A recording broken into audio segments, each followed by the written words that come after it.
Sweet potato ഉണ്ട്.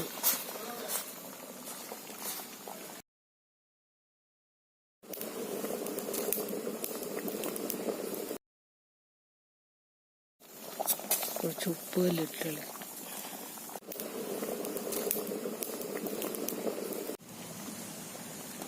കമ്പി വെച്ച് കുത്തിയപ്പോൾ ഈസിയായിട്ട് പോകുന്നു. അപ്പോൾ നന്നായിട്ട് വെന്തിട്ടുണ്ട്. ഇനി ഊറ്റിയിട്ട് തൊലി പൊളിച്ച് കഴിക്കാം.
പുട്ടനായി വന്നു.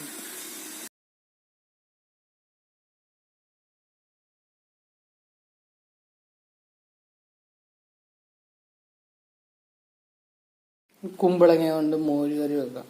കുമ്പളങ്ങ ചെറുതായിട്ട് അരിഞ്ഞിട്ട് വേവിക്കുന്നു. പിന്നെ മുളകും ഉള്ളി, കറിവേപ്പില, വെളുത്തുള്ളി, ഇഞ്ചി ഇതൊക്കെ ചേർക്കാം. ഇതൊക്കെ വഴറ്റിടാം.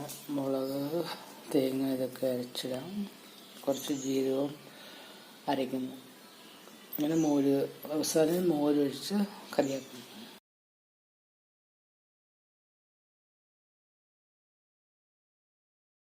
കുമ്പളങ്ങ തൊലി ചെത്തി കളഞ്ഞു, ചെറുതായിട്ട് അരിയണം.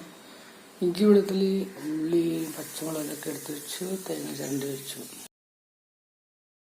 കുമ്പളങ്ങ പെട്ടെന്ന് വേകാൻ വേണ്ടി കുക്കറിൽ കുറച്ച് വെള്ളം ഒഴിച്ച് 2 മുളക് കീറിയിട്ട് ഉപ്പും മഞ്ഞളൊക്കെ ഇട്ട് വേവിക്കുന്നു. മഞ്ഞളും ഇട്ടു.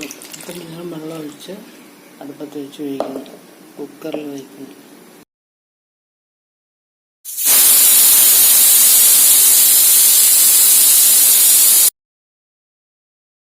കുമ്പളങ്ങ മുരുകറിയാക്കാനായിട്ട് തേങ്ങ, പച്ചമുളക്, ജീരകം, മഞ്ഞൾ, കുറച്ചുപ്പ് ഇതൊക്കെ ഇട്ട് നന്നായിട്ട് അരച്ചെടുക്കണം. വെളുത്തുള്ളി, ഇഞ്ചി, കറിവേപ്പില ഇതൊക്കെ അരിഞ്ഞിട്ട് എണ്ണയിൽ വറുത്തെടുക്കണം.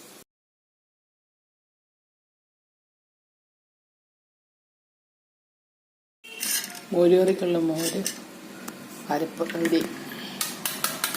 തൈര് കടഞ്ഞെടുത്ത് കലക്കിയെടുത്ത് വേവിച്ചിട്ട് ഇതിലേക്ക് അരപ്പിടുന്നു. അരപ്പും കുറച്ച് വെള്ളവും ചേർക്കുന്നു. ഒന്ന് തിളപ്പിക്കും.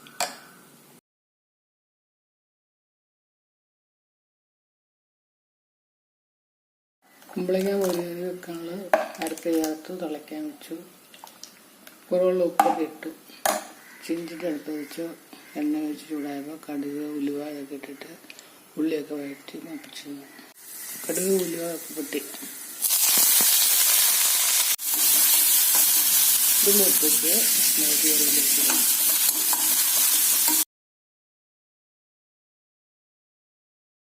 ഇറച്ചി ചേർത്തിട്ട് കുമ്പളങ്ങ തിളച്ചു.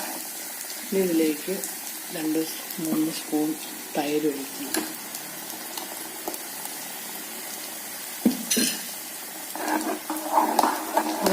തീ കുറച്ചിട്ട് പകരം ഉപ്പൊക്കെ പോരാത്തതുകൊണ്ട് ചേർക്കാം. തീ കുറച്ചിടുന്നു. ഇത് മൂപ്പിച്ചിട്ട് മോരുകറിയിലേക്ക് ചേർക്കും. അങ്ങനെ കുമ്പളങ്ങ മോരുകറി റെഡിയാവും. മൂത്തു ഇത് മോരുകറിയിലേക്ക് ഇടുന്നു.